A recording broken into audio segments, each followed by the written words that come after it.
My name is Kashmir Hill. I am a writer for Forbes, and I've been living for the past week only on Bitcoin, which is a virtual currency that's mined from the internet. Right now, I'm at one of the few places in San Francisco where I can spend my Bitcoin. It's called Sake Zone. It's a sushi restaurant. I organized a Bitcoin meetup, and I'm paying for this dinner with all of the Bitcoin that I've received this week. Can you tell me how you're involved with Bitcoin? Me and my roommate Kevin are currently creating an app that does live market trading data and also is a news aggregator. Trying to play the market a little bit here and there. So some speculating. Yeah.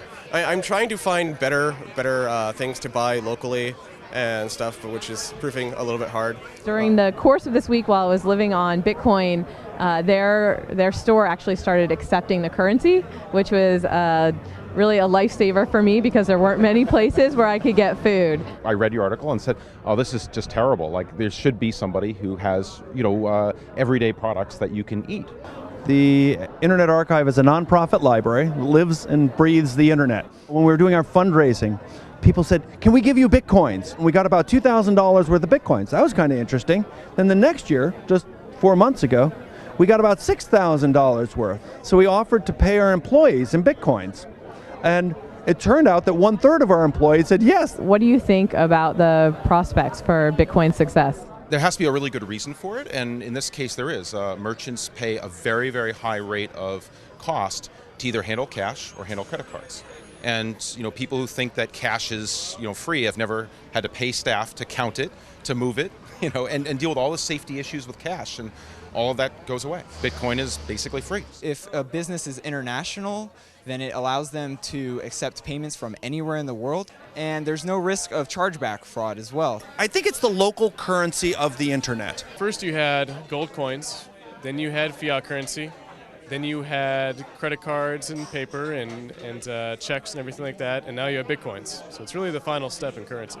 This isn't a big experiment. Let's have some fun with it. Let's circulate it so that we use it for as much as we can among ourselves and press forward the technology. So the programmers are now making new interfaces.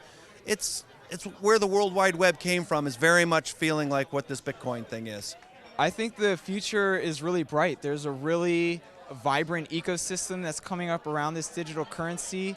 There are a lot of competitive cryptocurrencies which could possibly take a little bit of the market share, but overall the enthusiasm and the infrastructure is all built around Bitcoin right now. Bitcoin certainly have enough momentum behind them to really have that market impact of being the next accepted currency.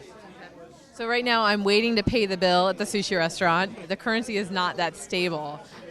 So can your app tell me what the current rate of exchange is with the US dollar and how much I'm going to end up paying here? Yes, it can. The current price of Bitcoin as of 1 second ago is 107.64.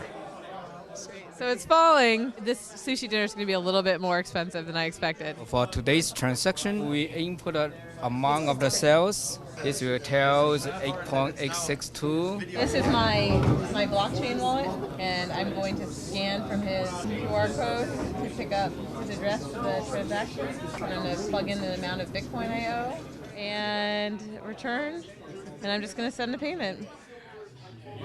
And that's how it works.